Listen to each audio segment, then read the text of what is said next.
That's a good one. That's a good one. Oh, God, it's a toad, son. It's a toad, dude. Yeah. I wake up to a little bit of drool on my pillow, feel like it's gonna be a bad day. What's going on, folks? Welcome back to this week's episode with the OneCast. And we, man, I feel like we haven't been in the studio forever, but we have been. Yep. We've here been last week. Yeah, we were here last week. I just feel like Ben wasn't here though. Yeah, time is just flying, man. We got a great guest lined up today, and really excited to bring him on. But before we do that, we need to talk about those who support us the most and tell you about a bait that I've been cracking them on the bed, and that's the OneCast Fishing Nighthawk. Head on over to OneCastFishing.com and use the code TheOneCast, all one word, at checkout, and get your hands on all the product that Ben has to offer. The weedless nets, the snagless jigs, all the soft plastics, the long neck hooks, and what I'm talking about here is that Nighthawk, man. The green pumpkin, the South African special, the hematoma, the pearl, the sunfish, all those different colors. But I'm here to tell you it's a great bed fishing bait. It's also a great trailer for the back of a swim jig or the back of a buzz bait and stuff like that. So head on over there, use that code, and save some money. And then while you're online, head on over to CarolinaWatersNC.com and use the code TheOneCast as well at checkout and get your hands on all that UPF gear, which I failed to wear today because I was trying to get a little bit of a tan. But make sure you stay protected from those UV rays. And then where else do they need to go, Pete? Yeah, use the link in the description to head to Hobie Eyewear. Grab yourself a pair of the floating frames. The new Hall floats are super comfortable, great lenses. Make sure you get Sightmaster Pluses. Then go to your Google Play or Apple Store, download Deep Dive app. It's going to help you be more successful on the water. You're going to be able to look at wind direction, all kinds of good stuff on there. So download the Deep Dive app, get that premium subscription, and go catch more fish. And last but not least, if you are in Central North Carolina and you're looking for a home or property, hit up our good friend Terry Carpenter, licensed NC Realtor with Coldwell banker Howard Perry and Walston. That was funny. I had it memorized that time, but I wanted to mess with it. You can hit up Terry. He'll help you find your dream home. He's a fisherman. He knows what we're all looking for. You can hit him at carpentert@hpw.com. His phone number we've said a bunch of times, or go to his link tree and our link tree. It's a linkception, so you can get to it that way. It's a linkception. Yeah, I guess something like that. So I need to do something real quick before we continue on. And these guys aren't an official partner or sponsor of the show, but they've been great friends to us for a long time. You know, today coming back from the lake, my wife got a flat tire. And it was one of those deals where the floor jack I had was good enough to get the tire off, but it wasn't good enough to get the vehicle raised all the way to get the spare tire on, which I wasn't tracking, was a little bit bigger.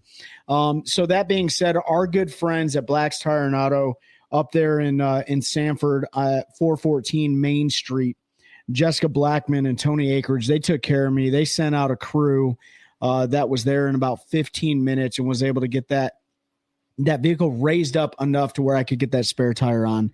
And it was a huge lesson learned for me and massive amounts of support from them. And they've been great friends of ours for a long time, been doing business there for over a decade. So I want to shout out Black's Tire and Auto at 414 Main Street in Sanford, North Carolina. Thank you so much for helping me. I had the boat connected to the truck. My wife's calling me. Everything's going haywire. I'm like, oh crap. You know, I just got done mashing them in the face with that OneCast Fishing Nighthawk. So, hey, we got it taken care of. Thank you, Jessica. Thank you, Tony. And I got a new set of tires coming in the morning, so I'm really excited about that. You know, so wanted to shout those guys out. What's going on in the world before we bring our great guest on here? A couple things. This past weekend, hopefully you guys maybe checked out some of our live. Yeah. But we were hanging out at Elevate Outdoors, the newest boat dealer tackle shop here in Sanford, North Carolina. Skeeters, Bass Cats, Tahoes, Tidewaters, G3s, all that. So it was a great event. It was great going out there, hanging out for a couple days on Friday and Saturday, just talking to folks, talking fishing, talking to some anglers, talking to the folks, Big Mike, Jason, the guys behind Elevate. So, I mean, it was a great event. It was, man. Great guest appearances by Matt McBee, fishes the NPFL, Matt Herron, who fishes the NPFL, Hank Cherry, John Cruz were there, Elite Series guys. Cherry fishes the NPFL too. Yeah, it was great in that aspect. And then BPT, who was it? Jake Lawrence won Is that the right person? Am I saying the right name? Yeah, it was Jake Lawrence. Jake Lawrence won last minute. Good boat flip, like a 4-pounder with a buzz bait over the gunnel. Man was able to beat Jacob Wheeler. That was a head-to-head match. Pete actually called me. We were talking about it. And then the first time in like 27 years, Bass Pro Tour has been exciting. Yeah. Pete usually doesn't watch that. They had it. So- They had it. Oh, I didn't watch it live. I I watched the highlight. we watched them live. minutes. They had it up at Elevate. Yeah, for sure. I was actually talking to the guys. I think that they need to make one more change. Yeah, what's They need to permanently ban forward facing sonar. No, not that one. But the guy who wins the knockout, the first 2 days, day 1 and 2, doesn't have to fish on the knockout round. That's probably I can see And that. that's hurt multiple guys this year. More importantly, this was Chickamauga and Nickajack. So he can't even be on the water day 3. Yeah. And he's not even on this. Well, here's the thing. They went to a new body of water. They don't have to. You have a choice to fish or not fish. It's not a forced you don't fish. They have a choice. So he can 100% fish the knockout round, but if he doesn't make it, he doesn't qualify. He takes the bye, then he qualifies. So they all take the bye because it's a guarantee that they're going to fish the final It's day. true. Yeah. Then they're guaranteed top 10 money. Pete actually knows more about the BPT. I just know that rule I know. because I asked. I know. I just know that rule because I asked Zach Burge when Yeah. we were drunk at the NPFL event. And Zach Birds don't drink. no, that's water in the beer cans in the DT videos. I'll tell you what, man. But last but not least, June 29th, we're doing a lake cleanup with Hobie Hour and a bunch of other folks. Elevate. There's some other tackle stores and stuff. I don't have the full list in front of me. We'll get more details out. So if you're in the Raleigh area, come help us clean up Jordan Lake on Sunday, June 29th. There's a bunch of giveaways. It's going to be a good time. Yeah, absolutely. Well, that's pretty much it for all the updates. And dude, I'm so excited about this. We've had anglers, we've had vendors, we've had biologists, we've had nonprofit organizations, all that stuff. But we've never had a master of ceremonies. No, he's not an MC. He's an MC. Ooh. EMCE. Ooh, what is that? That's what a rapper is. Oh, is it? Different. Oh, well, I feel. Oh, He's like a hip hop MC, not like a He's master of ceremonies MC. oh, okay. So Big Al's up there spitting rhymes and weighing He fat is. bags, dude. he is, and Pete just let it out. Let's bring him on here. We got Big Al McCullough. I killed your That build-up is moment. I know. the EMCE for the National Professional Fishing League. Thank you for joining us on this wonderful Tuesday afternoon, Big Al. Absolutely, man. Good to be here, guys, and appreciate the intro to the show. I feel like you got to spit something at us here. No, I'm just kidding. We're not going to make you You got a sing. beatbox for us? But everyone, Hey, you know what? I'll Yeah. tell you what. When it comes All to hip hopping and bebopping, that's all Fat Cat Newton. I try to entertain the guys up there and do a couple references here and there, but I go back to old school Run DMC and LL Cool J for my rhymes. I hear that. I can get down on some of that OG dirty rap, man. Like that's Yes. really where. I mean, I'm from Kalamazoo, Michigan, so I kind of grew up with that music and stuff. So, but Big Al, everybody knows you, or those who follow our show. If you don't know Big Al, he's the only MC for the National Professional Fishing League. But Big Al, a lot of people don't know anything really about you because you do all the interviewing, right? You talk to all the anglers, you get them up there on stage. And so with that being said, can you kind of break it down for the audience? Like, who is Big Al and where does he come from and how did he get into this game? I'm just a wee peasant here in the United States now. Well, I was born and raised in St. Louis, in a small little community just outside of downtown St. Louis, about 20 minutes. I got one younger brother. Father, unfortunately, passed away a couple years ago. Mom's still alive. Got a great family here in St. Louis and kind of spread out all over the United States on my mom's side, but got into the industry basically by happenstance. So I belonged to a golf league with my dad that he introduced me to about 20, let me think about this, maybe about 30 years ago. I was about 20, 21. So that'll date me at 52 years of age. But basically a buddy of my dad's named Randy Terrell. He was an entrepreneur here in St. Louis he owned a record company. He actually owned a video franchise called Star Video. And then after he got out of that, one day he and his son went down to Gunnersville and they participated in the Big Bass Splash. And they basically were driving home and said, hey, can we duplicate this thing, excuse me, at Lake of the Ozarks? So they put some things together, and 19 years ago, they had their first Big Bass Bash, which is right here on this hat. And he said, hey, do you want to come down and make some extra money? I was just in college, and the event was during the summer. I said, sure. So went down there, and they had, let's see, what did they have? They had 400 boats for $20,000 for a big bass.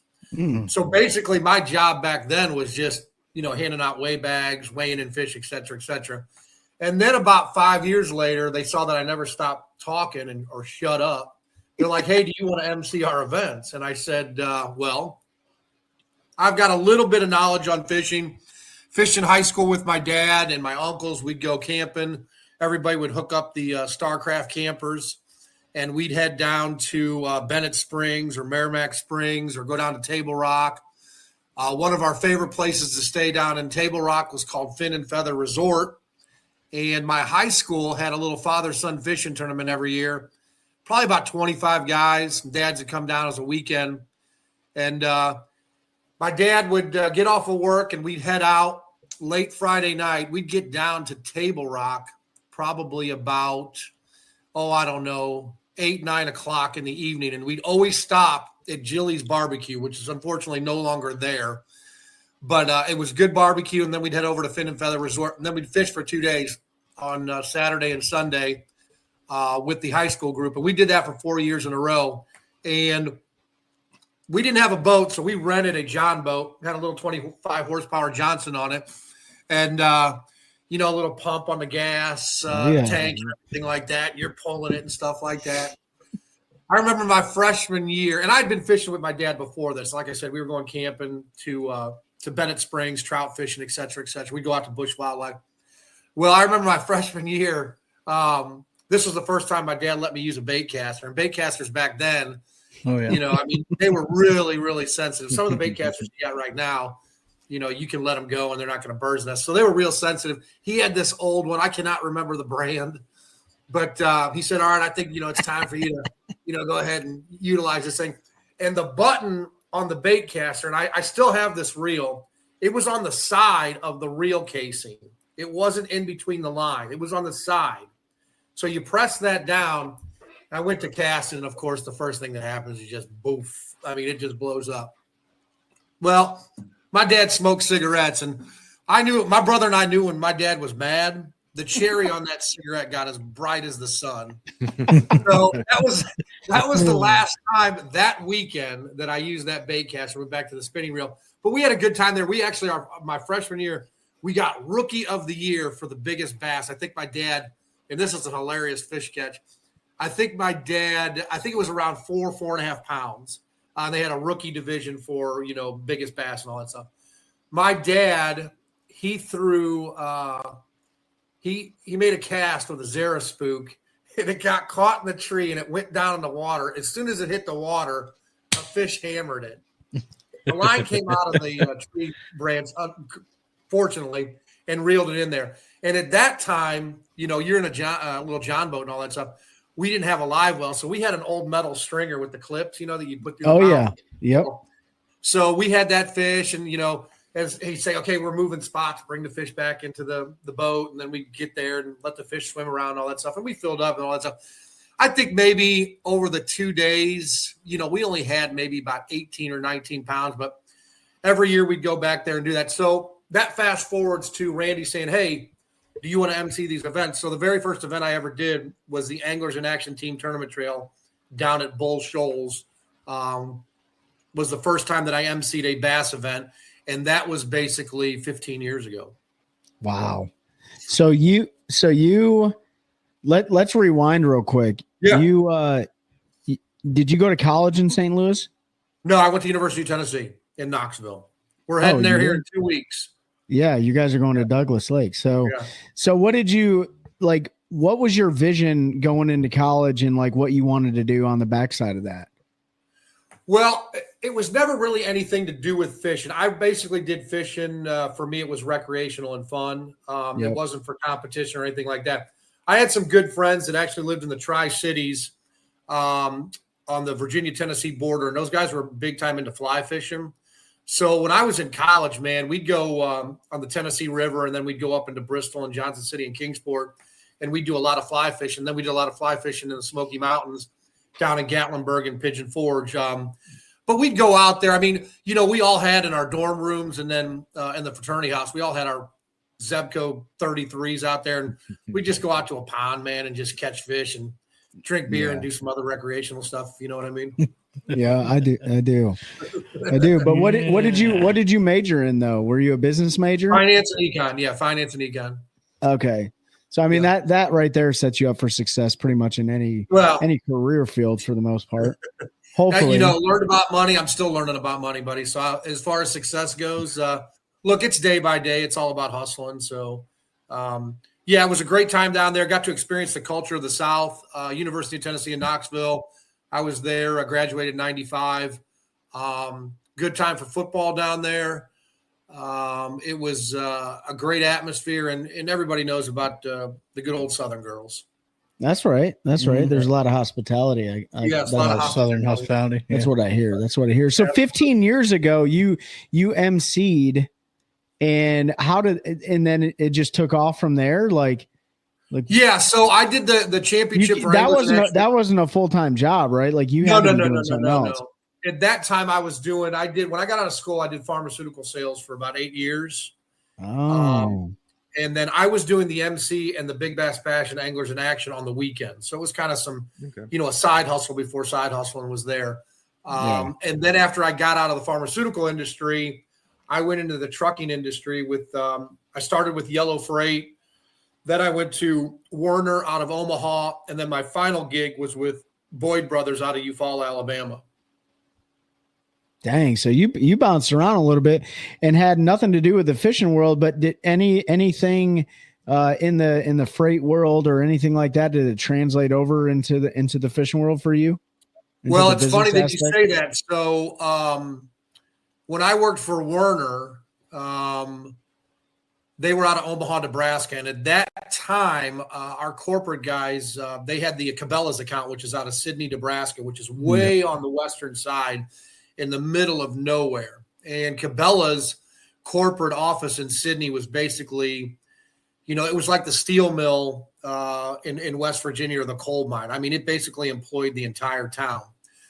So I was in Missouri, my territory. I had probably about 5 or 6 states. And at that time, Bass Pro Shops, they had their entire account under the FedEx model. And it was coming up for bid. And I had known some people inside there. Let me see if I can date this. This was, 2000, I would say 2008 or 9 is when I was with Werner. And the Bass Pro Shops contract was coming up with FedEx. And basically what FedEx did for Bass Pro is they were turnkey. They utilized FedEx, and FedEx did all of their transportation from the West Coast on Long Beach, whether they put it on the rail, truck, moved it into DC and Springfield, and then fingered it out to all the different stores. And originally there was only one store there, but as Johnny grew, Bass Pros were popping up everywhere. So that being said, went in there, actually knew some people from the fishing world inside Bass Pro, kind of gave me a little leading edge, so to speak, to get in there and to talk to the corporate people in logistics. Then at that time, we had heavy corporate salespeople and executives in Omaha that came down there, and we ended up bidding the account, and we ended up taking it away from the incumbent, like in 2010, I believe. And Werner's actually still there. If you go by Springfield Bass Pro Shops, the majority of the trailers in the yard there are those blue Werner trailers. Dang, man. So there's, a lot of people don't realize how complex the fishing industry is. When you talk about Bass Pro Shops being the biggest in the game, for sure, from the West Coast to the East Coast. So, at that time, so you're working all that stuff and you're doing the Big Bash. Is it still called the Big Bass Splash, or did you change? Did it change over to the Bash? So the Big Bass Splash was the one that Bob Seeley, God rest his soul, started down at Sam Rayburn. Randy Okay. Terrell, Charlie Terrell, and Sherry Terrell, and Diane Terrell, they started the Big Bass Bash. And that is 2 events at Lake of the Ozarks, 1 event at Grand Lake, the Cherokees in Oklahoma. And they are dipping themselves into the crappie world. So in 2 weeks, they have the Big Crappie Challenge coming up, and the biggest crappie caught during that tournament will win 50 grand. What? Yeah, 50 grand. Where? The crappie boys, I mean, like, Yeah. Forward facing sonar allowed or no? 100%. Okay, so 100%. where's this at? What lake? That is at Lake of the Ozarks. Oh, Ben, Yeah. It seems like we need to get on a flight and go out there and try to catch a giant crappie. I will tell you guys this, and I'll send you, Trey, the link and everything to the website. But for you guys to come up, I don't know if the studio is mobile and all that stuff, but for you guys to come up for the Big Bass Bash, they've got 1 in April and 1 in October. And then the Big Crappie Challenge is in May, and then the Grand Lake Big Bass Bash is in June. The Big Bass Bash, the biggest bass of the 2-day tournament, gets 100 grand. Oh, Okay. wow. 100 grand. And the family gives out close to $400,000 in purse as far as hourlies go. Every 2 hours, you can weigh in from 1 to 45th spot, the top spot being $1,500. But you guys would not, if you guys had to take a guess, the Big Bass Bash at Lake of the Ozarks, how many entries do you think they get for that event? So I have inside baseball, so I'm going to leave that to Ben and Pete real quick to guess, and then I'll guess. 400. So Ben says 400. 400. We're talking how many boats? How many entries I'm do just you talking think? entries, not boats. Entries. Just boats, you can put 3 in there. And Entries like currently? Oh, entries. Yeah, entries for this last April one. I'm going to say like 3,200. 1,200. No. 4,500. That was close. So our 10th anniversary, we're up to 4,500, but now we average about 3,300 to 3,700 entries per event. There you go. Wild. That is a massive. Yeah. But let's talk about that real quick, because we'll save the NPFL for last, right? Because that's the most recent, investment. The Big Bass Bash is on Lake of the Ozarks. Why is it there? Why is it in LOZ? Well, okay, so a couple of reasons. And number one, the Terrell family with the Missouri company, Lake of the Ozarks being in Missouri, it's kind of a good partnership. But Lake of the Ozarks is a very unique lake compared to any lake around the country. And when I say that, I really mean it, because if you're going to have an event like this with that many individuals participating in the event, there's a lot of factors that go into it. Number one is lodging. There are people that have places down there, but the amount of hotels that they have down there from the dam to the river, which stretches 100 miles, can accommodate all of those people that come from basically 35 states, and we've got a contingency that comes every year from Canada. So the infrastructure's there for it. It also is a very family-friendly lake. So if the husband brings the wife down and the kids, and they're not into fishing, there's a lot of shopping, go miniature golf, go-karting.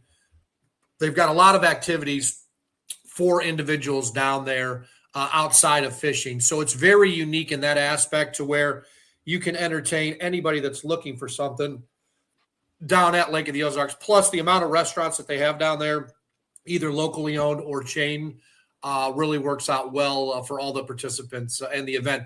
And now basically you're looking at folks start to come in. This event's on Saturday and Sunday.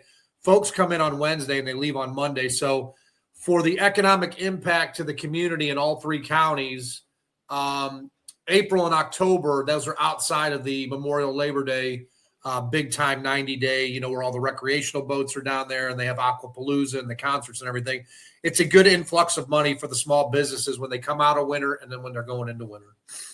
Yeah, and then not only the infrastructure around the lake, but then the amount of ramps, right? Can you talk about that for the Big Bass Bash on Lake of the Ozarks? Like, you guys don't just have one weigh-in station, right? Right. So Logistically and strategically, we've placed those weigh-in stations 20 miles apart, and we've got 5 of them. And the whole concept behind that is, you're paying $200 to enter in and you're fishing for a $100,000 fish. We want you out on the water fishing, 95% of the time. And by utilizing 5 weigh-in stations, we've got Point Randall near the dam. Then we moved to Alhana, PB2. Then you've got Red Oak over in the Hahatonka, Camdenton area. And then all the way up in the river, you've got Ivy Bend. It allows the opportunity for everyone to fish the entire lake. They've got numerous state parks with great ramps that you can launch from. They've got some private ramps, of course, that you can pay to launch from. And then, you can also launch from your property or your boat slip. So it gives everybody the opportunity to easily get into the water, go out there, fish, come in, weigh their fish, and then get back out there and fish for some more. The goal for the weekend for every participant is to cash 8 checks, 4 on Saturday and 4 on Sunday. And then hopefully you get the big one that gets you $100,000. This past April, this was our 19th year, and we had never had an 8-pounder weighed in. And we kind of felt good because we were at this pre-spawn time, and we had seen some tournaments that earlier you could see the fish kind of building up and holding eggs, and you didn't see any beds. You didn't see any bloody tails. The water wasn't quite the temperature it needed to be for them to move up. So in Anglers in Action, we had a couple tournaments before then. We were seeing some good weights. So we were expecting at least to get 1 8-pounder. There was a good chance to get it. And lo and behold, on Saturday, day 1, and from the 9 to 11 session, somebody came in with an 8. I think it was an 800 or an 802. I can't remember. No, and we're like, wow, we finally hit that 8 mark. And so that guy was probably as happy as a clam.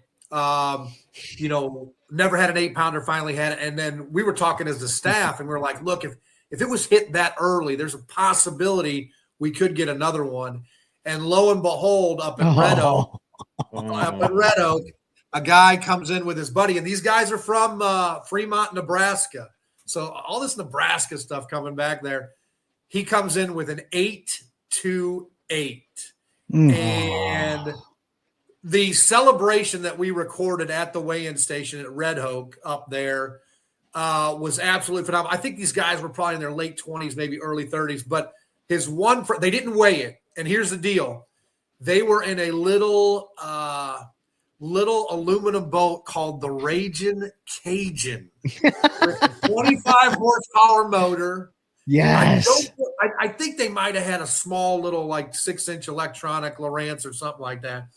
But this guy, he had taken a chatterbait and he had manipulated and put some type of, it looked like a little gizzard shad swim bait on it with a little bit of underspin. And he was ledge fishing is what he stated. And you never hear about ledge fishing at Lake of the Ozarks. It's dock fishing and it's all about brushes, et cetera, et cetera.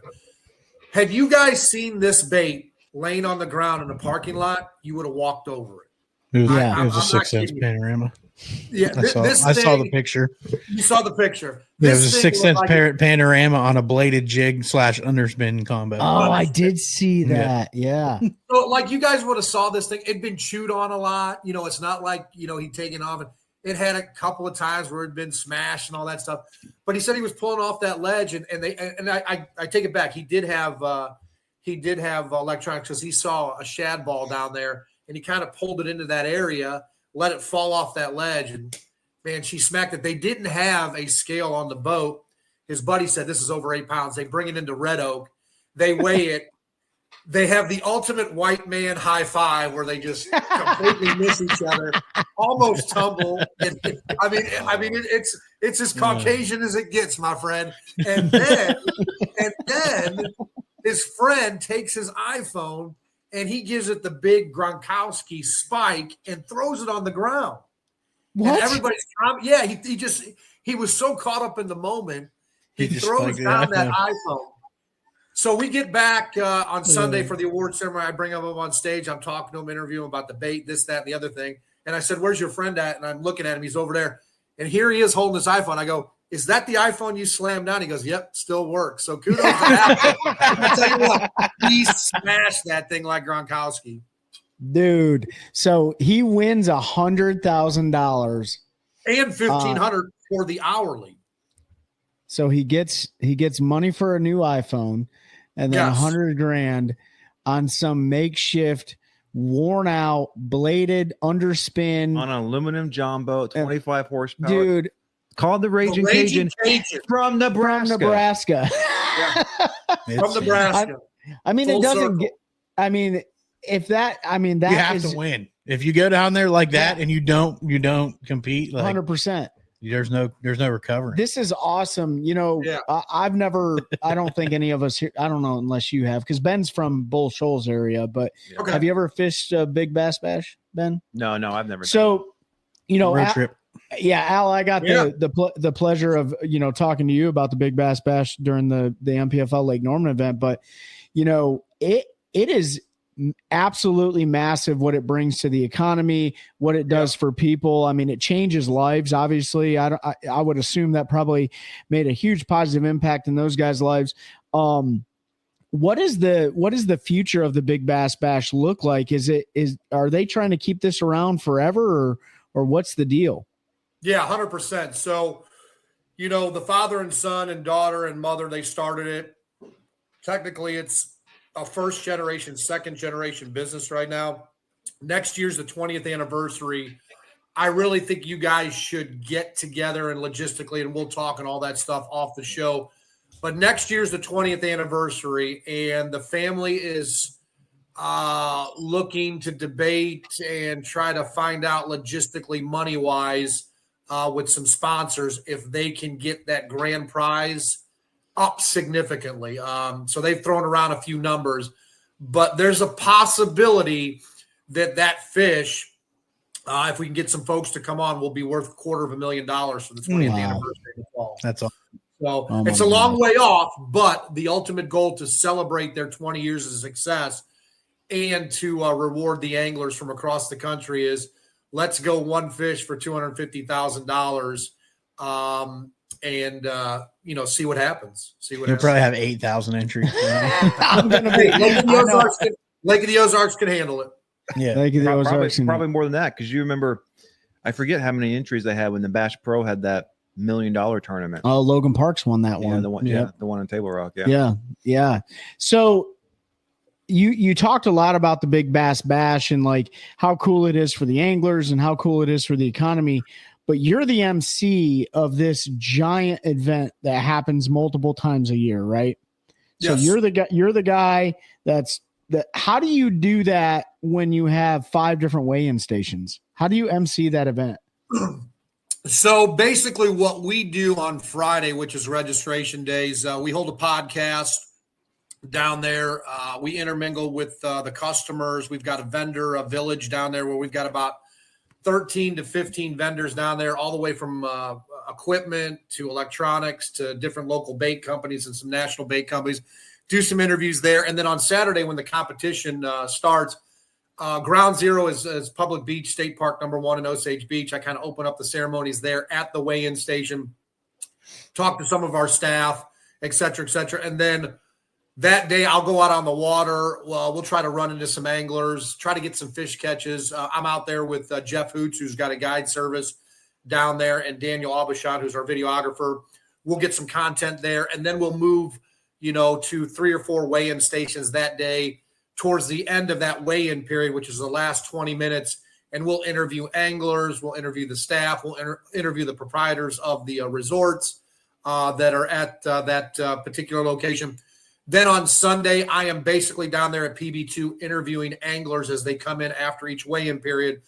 And then we have an award ceremony that starts up at 4:30, runs till about 6 o'clock, where we have an introduction, of course, and then we do our kids division, we do our ladies division, and then we do our overall, and then we do giveaways as far as early birds go. We give away a whole bunch of toys courtesy of Bad Boy Mowers and Hucksville Construction to our kids. And then at the very last thing that we do for the event is we have partnered up with Phoenix Boats and the fine folks at Winchester, Tennessee.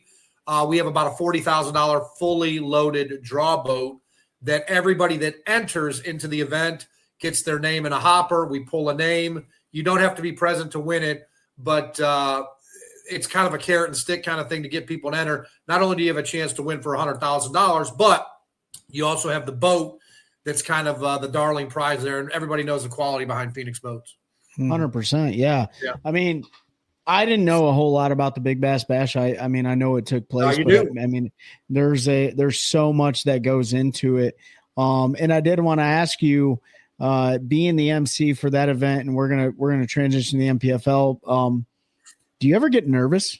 You ever get nervous when you're talking? I mean, clearly you're well spoken and stuff, but I used to. It's kind of one of those things. Once you get acclimated and comfortable, things just start to roll. I remember, look, if I was ever going to be in a branch of the military, and thank you for your service there, Trey, I'd have probably been in the Navy simply because I cuss so much. So the biggest fear from the family was, look, you can't be throwing any F-bombs or anything like that out on there. So that, fortunately, in the 15 years I've been doing it, has not happened. I've had a couple of Freudian slips. And I actually had one this weekend, but I don't think anybody picked up on it. So don't go back and review the tape. Which weekend? What are you talking about? The Norman? No, the one at Grand Lake for Anglers in Action. Oh, okay. I think I had a Freudian slip, but anyway, I have not. I have been I've been a very good Catholic boy on stage. Oh, he's definitely had a few Freudian slips with the NPFL because I've heard him. Yeah, Fat Cat had a really good one on live last at the Northern Did he event. really? Yeah, it was. I mean, look, it just happens, man. I mean, the key to it for anybody. I'll tell you a story here, real quick, and then we'll transition to the NPFL. When I was in grade school, there was a speech, not class, but a kind of extra credit thing, speech. And my dad found out about it, and he said, "You're going to do this." And I'm like, "No, I'm not going to do this. I'm not getting in front of anybody and speak." And he goes, "No, you're going to do it. It's going to be good for you." Like a public speaking class or something? Yeah, public speaking, where they basically you picked out one of these speeches, you memorize it, then you came in on a Saturday and you recited it 3 times to 3 different judges and your peers. And he said, "No, this will be good for you, et cetera, et cetera." And you know how you are when I think I was in 6th or 7th grade. I'm like, "No, Dad, I'm not doing it. I'm not doing it. I'm not doing it." So he told me, "Yes, you're doing it." And I, had to suck it up. And man, I did. The speech was basically, the speech was about a boy and his dad going out and getting their first puppy, and then the father and son working together to build that a doghouse is what the speech was. And it was only about 12 minutes long. It wasn't very long. It wasn't very hard to memorize. And it was an easy story to kind of memorize. And man, I fought my dad tooth and nail on it. Finally did it and all that stuff. I did it 3 times. Man, I was so nervous. I got up there the first time. I'm like, oh my goodness, all that stuff. I ended up getting a second place ribbon, which, wasn't bad and all that stuff. My dad was proud of me and all that stuff.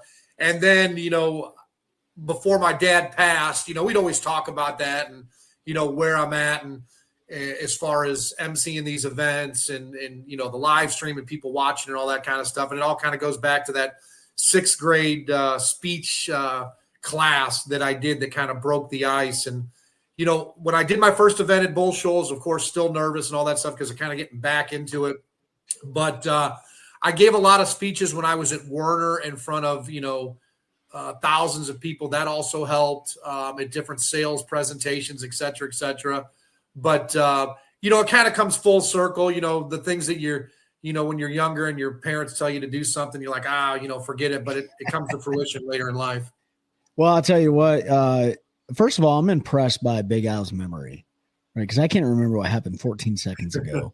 I got that problem too. sounds like you had almost like a 6th grade Toastmasters deal go on. Yes. Like you know what I mean? So, and it is such an art being able to speak publicly and communicate and fire up an audience and understand who your targets are, right? And change your behavior to cater to those people. Like that is an art form. It truly is. And You know, I mean, like I commend you on that, and it's not easy to do, and we're losing more and more people, or losing that capability as generations go on and on and on, because, you know, just that social interoperability is just, it's degrading, man. So they need people like us. They need podcasters and they need MCs and stuff like that. So we're going to keep giving it to them.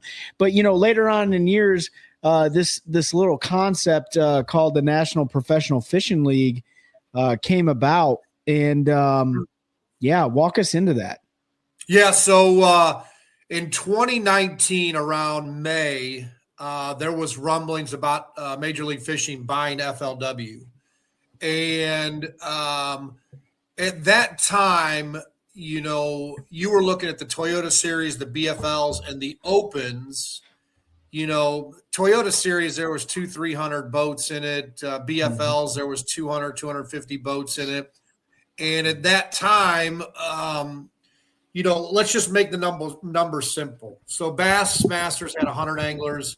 FLWs they were at like 175, 200 prior to the buyout by Major League Fishing. They're at 150 cap, and then the BPT was at 100. So when you added up those numbers, you looked at 350 professional spots for all the anglers coast to coast that were looking to kind of go to that, you know, Texas Hold'em high stakes room. So started to put the numbers together and said, look, there's, you know, 250, 300 boats in the Toyotas. There's 200, 250 boats in the BFLs. There's a lot of guys regionally that are really good that stay in their BFL region or Toyota region or Bass Open region. I wonder if they want an opportunity to come into the high limit room. So June of that year, I started calling all the guys on the FLW tour, and I've still got the notebook, you know, with scratches and scribbles, and I put together like 3 payout spreadsheets, et cetera, and just kind of testing the waters and doing the due diligence of it, and found out that, you know, they were going to buy the FLW tour, and the rumor was that it was going to go away, and then they were going to take those guys and basically just have Toyotas and BFLs, which is the moneymaker, as everybody knows. You know, you could do the calculation on it, have the BPT, and have that as a feeder league. Well, they ended up buying it. They ended up keeping it. 150, they capped it out at. So I took all that information. I called up. I'd known Brad and Michelle Fuller for probably at that time 8 or 9 years. They had owned Omega Custom Tackle, and they lived about 20 minutes from me. And, you know, knew Brad with his military service. He was still traveling, doing ops and stuff. And Michelle was with the girls down there. So they would come down, and they were one of our vendors at the Big Bass Bash, Omega Custom Tackle. And we became good friends. And so at the Big Bass Bash in 2019, that October, I went over and spoke to them. We cooked some steaks that night. I had a lot of vodka that night. Oof. Oh, yeah. Tito's? Yes, it was Tito's. I did have some Tito's. My guy. My girlfriend at that time was she kept pouring them for me. I'm like, look, hold off. I mean, my goodness. Next thing I know, the bottle's 3/4 gone. So anyway, I talked to Brad and Michelle about it. I said, look, this is a huge investment as far as time and as far as capital. You know, I knew Brad, what he had done in the military. I knew him civilian life, and everything that he was about and Michelle was about aligned, and they were really good friends. And I'm like, this is the people that I want to go into business with if they accepted it. So they thought about it for maybe 2 or 3 weeks, and they say, hey, let's do this thing. So we started I said, look, this is 2019. We want to launch this thing in 2021. That'll give us probably about 14 months to really put this thing together, as far as getting the stage trailer, as far as getting a schedule together, and, you know, finding the field, et cetera, et cetera. So we put the invitation out there. We announced our first 10 anglers on Bass Talk Live with Mark Jeffries and Matt Panrag. And I think it was the end of October, and we made the announcement. And then the first 10 anglers that were going to join the league, and then periodically we would let out the next 10 anglers. And we got up to about 123 to 125. Brad and I had a lot of road trips, driving to places, talking to different CVPs and tourisms. He's sitting there pitching anglers to come over and fish. We're driving up to Iowa to Featherlight to design the trailer, build the trailer, et cetera, et cetera. Then at that time, Paul Benson was working for Cash and Rods. Brad's like good guy in the industry, pretty much knows everybody. Let's bring him on in the ownership group. We get out of the gates, it's PB&J sandwiches and all that kind of stuff that first year. We get to the end of the season. We had a major sponsor that kind of bamboozled us, so to speak, and went AWOL and almost basically just destroyed the league after 1 year. Fortunately for us, Mike and Kathy Como, after numerous phone calls from myself and Brad to various investors, Mike and Kathy were kind enough to take the risk and come on as the majority ownership, and they put up some money to keep us alive. And now we fast forward, and here we are 5 years later, and you guys see the tea leaves out there with Brad being the president and Michelle being the CFO and Paul in charge of partnerships and myself as the founder and MC of the events. And then Mike and Kathy giving us some guidance here and there on certain issues and not all issues, but mostly helping finance this thing as we've brought on more sponsors. You saw Hummingbird come on. Progressive is going to get bigger this year. Bass Cat, of course, has come on. We've had a great relationship with Rick Pierce and those folks down in Arkansas. So you fast forward from, man, we were, a sunken ship, and all of a sudden we kind of, rising like a phoenix, so to speak. And here we are 5 years later, and the talk of the town now in the fishing world is, and, I don't begrudge any competitors or anything like that. We're going to do our thing and then, let the chips fall where they may. We're kind of the talk of the town now, and we've got some big names that have given us an opportunity to bring them over, like the Matt Herons and the KJ Queens and the Hank Cherries that you mentioned at your charity event, et cetera, et cetera.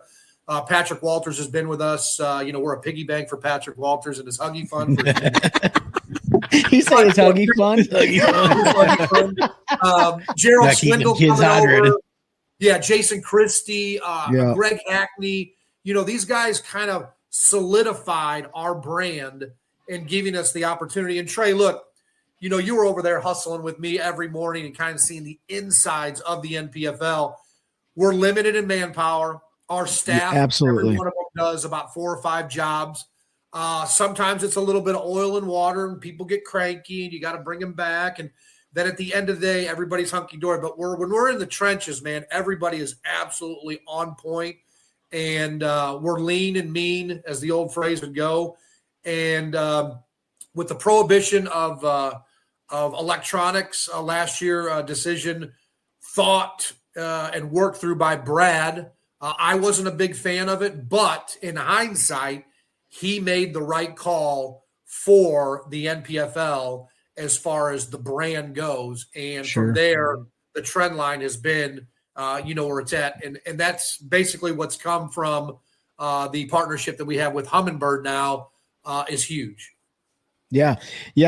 For everyone listening to this, I will tell you firsthand experience, and Ben and Pete know too, like, it is a skeleton crew that absolutely makes everything happen, from setting everything up to backing anglers in the water, to parking the vehicles, to negotiating for people to get the heck out of the way, to the live release boat. Like, it is the multiple live release boats. Like, everything is done with like 7 people. Like, yeah. I might be maybe 9, right? Like, I'm not even joking. And it is absolutely astonishing what has become from the first day of the NPFL until now. Was there ever a time in your mind where you're like, this crap's going to fail? Oh, yeah. I mean, absolutely. I mean, I think with anybody that starts a small business, I mean, look, the first 3 to 5 years are just brutal, and they've been brutal for us. Look, we've made mistakes just like everybody else has, and we'll continue to make mistakes. We just have to make sure that when we make those mistakes, we learn from them and move on. I know it's the old cliche, but, there's a gentleman out there, Dan Pena, in the business world that's a very successful entrepreneur, and he's a little bit abrasive about how he talks about getting to where you're profitable. And, I mean, he's completely right. I mean, look, it's still touch and go. There's 2 silos of income in the bass fishing world.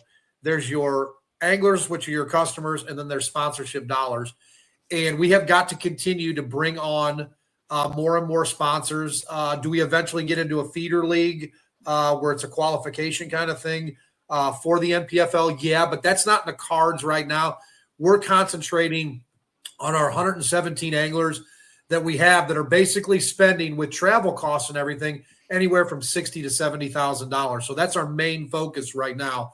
And as you can see, like I said, when we're in the trenches from 4 o'clock in the morning till probably 6 o'clock at night, we get a little break in there after we get done with launch and recovery and all that stuff before recovery. When we're in the trenches, everybody is go, go, go. If you put a pedometer on all of our staff, I've got to say on each day of competition, they're all walking 10,000 steps easily. Yeah, for sure. Yeah, you don't want to wear flip-flops. I made that mistake. No. You definitely want to wear some shoes. Yeah, I mean, and then not only are you, part of the ownership group, but you're the MC. You're the one that's got to put a lot of the face to the names that come up there on the stage and stuff like that. How has that been a huge challenge for you, or has the Big Bass Bash really helped you kind of maneuver through that minutia with the NPFL? Well, I think the most difficult thing as far as emceeing a weigh-in is, if you could hang out with all 117 of them and kind of just get a feel for them prior to them coming onto stage, maybe know a little bit something about that individual. And you can do research and stuff like that on social media. I don't like to be rehearsed or robotic. I like to just be natural when it comes to that, kind of play to the moment. Sometimes I see something out in the crowd, that I'll mention, and then I'll flow into the angler coming on there. But as you get comfortable in talking to the anglers more and more, you can kind of see when I talk to, say, like a Matt Massey, who's been there for all 5 years. Yeah, he's a giant man too. He's a big old boy, big old Florida boy, and he catches big fish. I've got a little bit more to talk to Matt about besides fishing. I can relate. He owns his own plumbing business. Can I work that into what we're doing as far as him fishing and all that kind of stuff? And then I know him personally and his wife and all that stuff. When I get to somebody like Jason Christie or Greg Hackney, who are in their first year, or Gerald Swindle, Gerald's very easy. Welcome him on stage, put the microphone in front of his mouth, and shut up. And then he goes. Let him take his 3, 4, 5 minutes, and it's pure entertainment. It's absolute gold. Yeah. Jason Christie, getting to know him. Jason's a little bit more reserved. He's been in the industry for a long time. Oklahoma guy. I know a little bit about Oklahoma with the Big Bass Bash being down there, so I can kind of relate there. Greg Hackney, this is the first year I've met him. Buddy Gross last year, Patrick Walters. Once you get comfortable with those guys, it kind of just flows, and it's kind of a natural thing for myself. Now, there's also guys out there that that, hey, they want to weigh their fish, mention a sponsor, and they want to get off the stage, which is fine by me, to each his own. If an angler comes up to me and says, hey, I want a little bit more time today, I'm going to give them that time, simply because if they don't have their sponsors or their family, they're not here fishing with us and spending, $32,500 in entry fees for 6 events. So as you get to know these guys, and I'll tell you what, listening to podcasts like yourself or Luke Duncan, I learned something about Greg Hackney.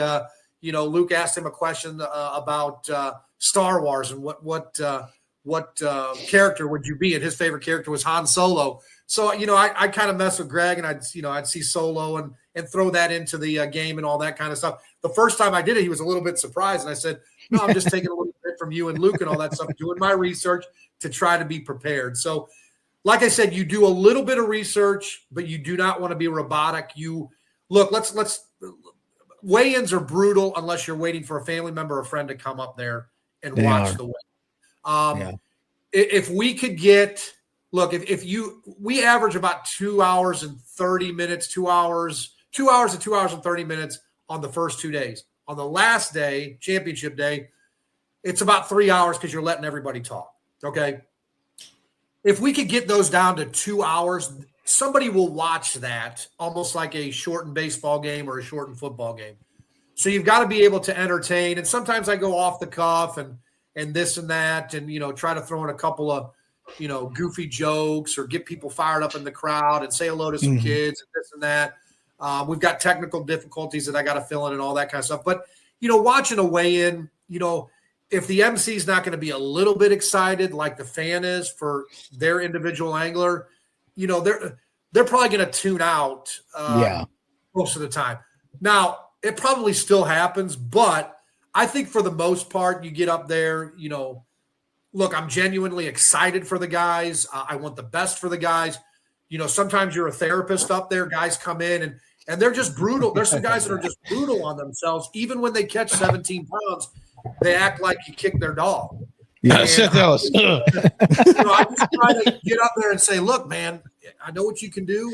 And this is fishing. It's minute by minute, day by day. Let's go out there and, kick some butt on day 2. That's the great thing about the format with the NPFL. It's 3 days and no cuts. Yeah. So if you do have that, when we were designing this, it's like, man, okay, I was talking to the FLW guys. They go 3 or 4 day event, 2 day event. And they're like, man, you know what, if we could, I was thinking, hey, 3 day event with no cuts. They're like, man, I like that. You end on Saturday. We can get home, spend some time with the family before you have to go back and work on Monday. Talking to those guys. But sometimes you got to be that, you got to be Lucy from the Peanuts, a nickel for therapy and all that kind of stuff for some of these guys to bring them off the cliff.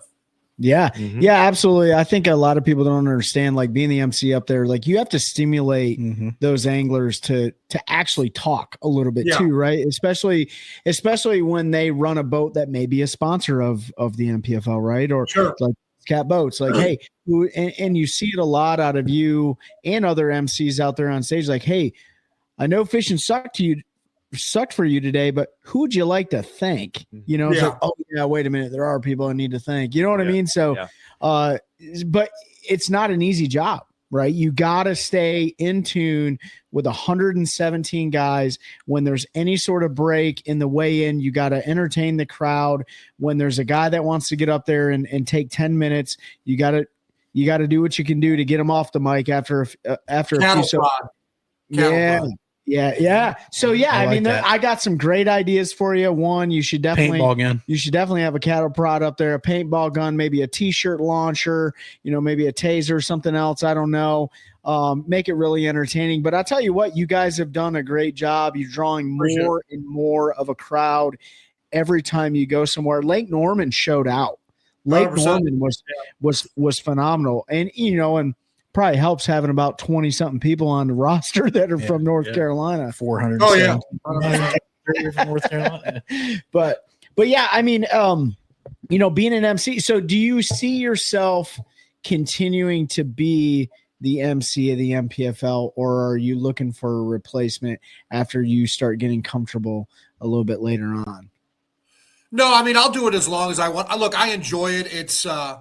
It's 7 weeks of vacation. I get to see different parts of the country. I get to work with a great ownership group and partners, great staff members. Look, we're a giant family.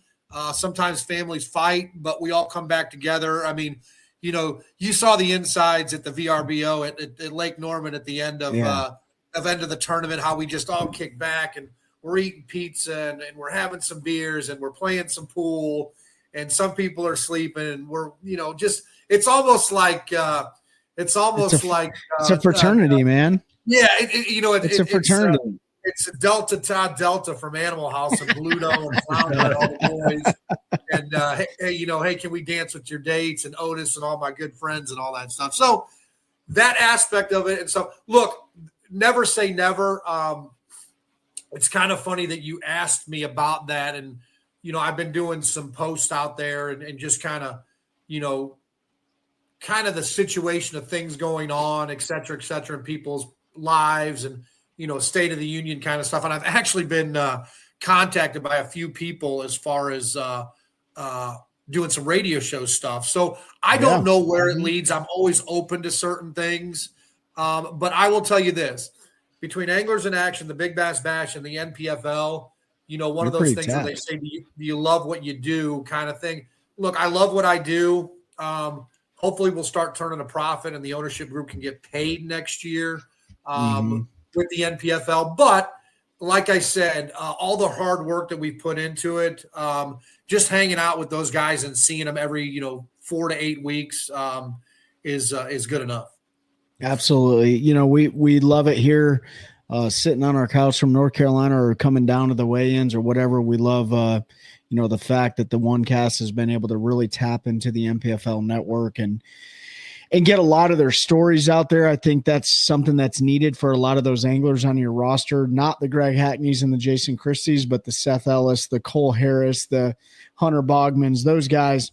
Yeah. We love getting them on the show because, you know, you brought a lot of Titans over from the BPT and from the Bassmaster Elite Series, right? And I think the majority of the original NPFL guys that aren't part of the elites in the BPT, they love to fish against those guys, but we love to get their stories out there to make sure that everybody knows who they are, because you got a lot of anglers to be reckoned with, right? The Bass Warrior, Luis Fernandez, you had Timmy Reams on there. I mean, like, you have a lot of sticks, Seth Ellis, you know, that don't fish those other two leagues. And so we're proud to be, you know, basically, I mean, you might as well just make us the official podcast, you know, with the NPFL. Yeah. Sorry, Luke Duncan. You know, go back to your bar and grill. Just kidding. No, we love Luke's show too. So, but yeah, man, I really appreciated you guys inviting me. You know, Paul shot me that invite and I got to work with you at Lake Norman. It was a pleasure seeing a skeleton crew put together such an amazing show for so many people and for the anglers. And I'll tell you, the anglers themselves are like, man, I love fishing here because I just come here to fish. Yep. I just get to fish and it's amazing. And I get to go home after I'm done fishing for 3 days of competition. And that's it. They're not bombarded with, you know, paparazzi and all these other things that they have to do. Maybe in the future they might be, but right now the NPFL is about the most nostalgic thing on the block for sure. Yeah, you know, you mentioned something really important there. You know, when we were developing this thing, the regional guys that weren't known, like the Luis Fernandez, the Timmy Reams, the Keith Carsons, the Taylor Watkins, the John Coxes that were down in Georgia, Jesse Wise in North Carolina, these guys that were really good regionally but weren't known nationally. And to see them develop and become national names like the Bass Warrior, like Timmy Reams, like Jesse Wise. I know I'm forgetting some guys out there, Matt Massey, a guy like Stu Martell up in Chicago, where there's not a lot of guys up there, but people know the NPFL because of Stu, S&D Enterprises, him being from the Northbrook area. You know, these guys, a big construction business up there. But to develop those names, and, you know, when we first started doing this, we got a lot of pushback from Mark Jeffries, from Mike Iaconelli. There's not enough sponsorship dollars, yada, yada, yada. And my thing was, okay, that's fine in the endemic world. The non-endemic world, where we, you know, brought on Progressive as our first major sponsor. But here's what I told those guys. I said, look, you guys have had the same individuals on for the last 5-10 years. We're bringing you guys another 125 anglers that are good content that you could talk about and get to know and kind of bleed more life into your podcast. So now you could put a Luis Fernandez on your show and talk about how his dad, Frank, learned from a gentleman out in California on how to flip on these 15-foot poles over these tule bushes in there. You can learn about stuff like that. You could talk to Timmy Reams in West Virginia. How did he come about? You could talk to Matt Massey, you know, new names that you can build on instead of, look, very entertaining, the Geralds, the Gregs, the Jasons and all that stuff. But now you guys have 125 more anglers to bring onto your podcast and talk about and introduce to the world. Yeah, absolutely. What were you going to say something? Yeah, I mean, it was, it's like, you know, we enjoyed it because, you know, there's a lot of podcasts out there and everyone always has the same guests on and nothing wrong with that. But it's the same old song and dance and same old story and stuff. And look, you know, we want new blood. We want to talk to people that aren't the tournament winners. You know, we want to talk to those people that finished maybe dead last, you know what I mean? To talk about that mental and emotional roller coaster that they went through in the 3-day NPFL competition. So we're going to continue doing that. Last question I got for you, Big Al. When's the last time you actually fished? Last weekend for crappie. Oh, are you training for the big crappie? Yeah, so we went out bash? there, and Chad Hoots, who's a good friend of mine. Chad Hoots, he's got a little Ranger aluminum boat, got some little Arance electronics on there. This guy, 15 fish limit at Lake of the Ozarks. We drove about 10 minutes away from his condo. We settled down near this laydown. He put together some Bobby Garland stuff. He and I sat out there, did a little casting, and then we did a little dock shooting. And he kind of showed me some ins and outs. I had done some dock shooting with Terry Blankenship about 7-8 years ago when Humminbird came out with 360. But anyway, he and I went out there, and in about an hour and 20 minutes, we had our limit, and we had about 4 12-inch crappie in there. But it was amazing watching him dock shoot through these floats. You'd see the ball of crappie there. They'd go down there. He'd pull them out. I'd pull them out and all that stuff. But 2 weeks ago, to answer your question. Well, there you go. Because when I was at Norman, I know it seemed like years since you picked a rod and a reel up. Obviously, the more and more you're in this industry outside of being an angler, the more and more you don't get to fish. You can just ask Ben, who's sitting over here. He owns OneCast Fishing. Yep. He lives on a lake legitimately, and he barely ever gets to fish. Yeah. So Pete and I are very thankful that we're just podcasters. We just get to fish. Yeah, we just get to fish. So, Big Al, I appreciate you joining us here. Before I tune this out, like, what do you guys got for Big Al? Yeah. So Trey ran away with this one as usual and ruined it because none of us got to ask questions. No, I'm just kidding. Oh, here we go. The only question I had, I mean, you nailed all the points that I was thinking of, but excuse me, I had to take a work call. I apologize for stepping out from it, but like, where did there's the boom come from? Because everybody has their thing, right? Mercer has his thing. I know back in the FLW days. So is that just something that came one day and stuck, or did you put a little thought into it? The band POD. Yep. Here comes click, the click, boom. Yep. Click, click. Well, here comes the boom with POD. I was listening to that and I'm like, you know what? Maybe if I rearrange that song kind of jacks you up, gets people excited and all that kind of stuff. And here comes the boom. I'm like, all right, a guy lifts up that fish out of the bag. It's a big one. There's the boom. All right, let's translate it over. And then that's basically how it came. Cool. It works good. I mean, yeah. Thank you. I often wondered how people come up with, everybody that MCs. POD, one of my favorite bands. And like I said, it'll get you fired up. Oh yeah. It's interesting because everybody has, every MC, sports announcer, whatever it is, kind of has that catchphrase that they get known for. And you wonder where those come from. Is it one of those things that just comes to you? Do you put a little thought into it? So it just kind of came to you and you put a little thought into it. Right. Absolutely. And somebody, so it works out really well. But I will tell you this. I'll leave you with one fun fact too. So when anglers come up there and they've got a good bag, and I'm like, all right, let's see some of those fish. I've changed over to show us what you got. Okay. And that phrase I stole, and you won't believe where I stole that phrase from. Show us what you got.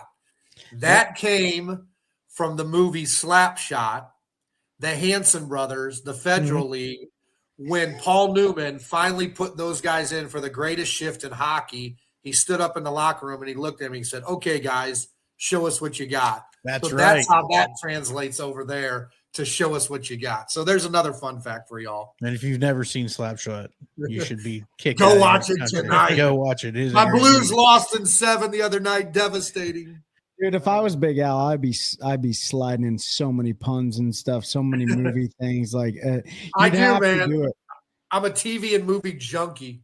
There you go. Well, listen, Ben, you got anything? Yeah, I only got one question. Send it. Yeah. So you talk, in your 15 years of being in the MC, various organizations, you talked about that 8-pounder finally being caught at Lake of the Ozarks. But what is the other, maybe most memorable moment you've had on stage, either with an angler, I don't know, some catastrophe, happens. I feel like it was with me at a restaurant. No, I'm just kidding. That's for the Patreon. My golly. Did we tell that story? No. That's for our paid Patreon account coming soon. That's Hey, OneCast it'll be in my after hours. memoirs, people. When I write my 3-page book, it'll be in there. My 3. I would have. I a lot of good marriage. You know what? I'll leave you guys with this one. This is a good one, and unfortunately, he is no longer with us. But Trey, did you ever know Mark McCowan? So yeah, he's the one that he was a 3rd Special Forces Group. Yes, non-commissioned officer. Yes, and they were a part of the Big Bass Bash at Lake of the Ozarks. I want to say Mark passed away maybe 5 to 8 years ago, but having special ops as part of our philanthropy, for me, I never served. I started doing some work with the USO and Wounded Warrior about 15 years ago. My biggest thrill is our veterans, people that serve, the families around that and everything. So anyway, Mark McCowan, I still have the picture up in my living room where he's presenting a flag to a family that lost a loved one in Iraqi Freedom, Desert Storm, I believe.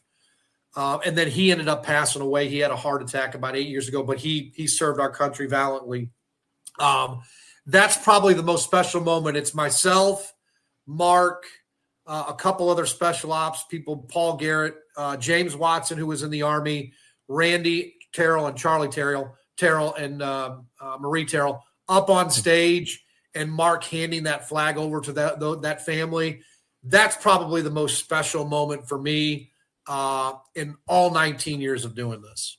Wow. Awesome. I will we all seen it. You got Josh and John, who are part of the U.S. Army outdoor team. And, we got to see that really special moment last year at Lake of the Ozarks when, Cheryl Watkins presented Josh his retirement award. That was so fantastic. And I will say to everybody watching and listening, like the NPFL has been a huge advocate for supporting the veterans and first responder community since the inception. You say it every time, after the national anthem and right before the weigh-in and stuff like that. And, as a veteran myself, Ben's a veteran, Pete's a former first responder. Like, we appreciate that a lot because, those are the people that keep us safe at home, so an interesting time with Mark because I'm going to use this for a shameless plug for Special Operations Bass Angler SOBA, who this year, Friday, November 7th, Lake Norman, Queens Landing, the 6th annual Master Sergeant Mark McCowan Bass Fishing Tournament. It's a great event. If you've never been to it, come out and fish with us. It's $100 for per boat, 2-man teams. That's with big fish. They all the proceeds from that, they select a special operations family who has lost a loved one, and they provide them with some financial aid and doing recognition for them. So this year it is Shannon Kent, who if you've ever heard us talk about John Trey's buddy Turnbull, she was lost in that bombing, and they're recognizing her this year. So November 7th, it's always on Friday of Veterans Day. Come out and fish with us. It's a great time. Yeah, absolutely, man. Like, that is so amazing that you bring that up as a memory, as your most memorable moment. So maybe we'll see you up here, Big Al, in November, and you can hang out with us at the SOBA tournament. This will be the 3rd year in a row myself and Pete and Ben fish it, right? No, I didn't do it last year. Ben had the family stuff last year. It is an absolute blast. We would love to have you up here. Any angler, anybody is welcome. We got friends from Florida, friends from Jersey, Michigan. We get getting some travel. So and Trey, make sure you send me that information there. Yeah, 10-4. We'll send that to you. Shannon Kent this year, or for everyone, her husband Joe, or her late husband Joe Kent. I don't know how's that work. It's not her late husband. Not her late husband. Her husband. Joe. He's now a widow. However that is. Yeah. He is the director of the National Counterterrorism Center appointed by President Trump. Right. So, awesome. He's a big wig up there in DC, but he also served as well, and so it goes for a great cause. And yeah, anyways, off that topic, man, support it 100%. Big Al, we appreciate you really joining us here this afternoon. And before we end, all of the people that really made this possible for the NPFL and everything like that, do you want to shout them out before we end the show? Yeah, to all the fans, the anglers, the family members, everybody that supported us through thick and thin, much appreciated. Greater things to come. Just enjoy it, spread the word, and we are humbled by the amount of viewership that we've had over the first two events here in 2025. So love you all. Appreciate it, Big Al. Make sure you hang out for us just real quick. We're going to end this. Big Al from the National Professional Fishing League, the Big Bass Bash, and a great friend of ours is somebody that helps us continue growing a culture of anglers, helping Anglers OneCast. That's a good one. That's a good one. Oh, God, it's a toad, son. It's a toad, dude. Yeah. I wake up to a little bit of drool on my pillow, feel like it's gonna be a bad day.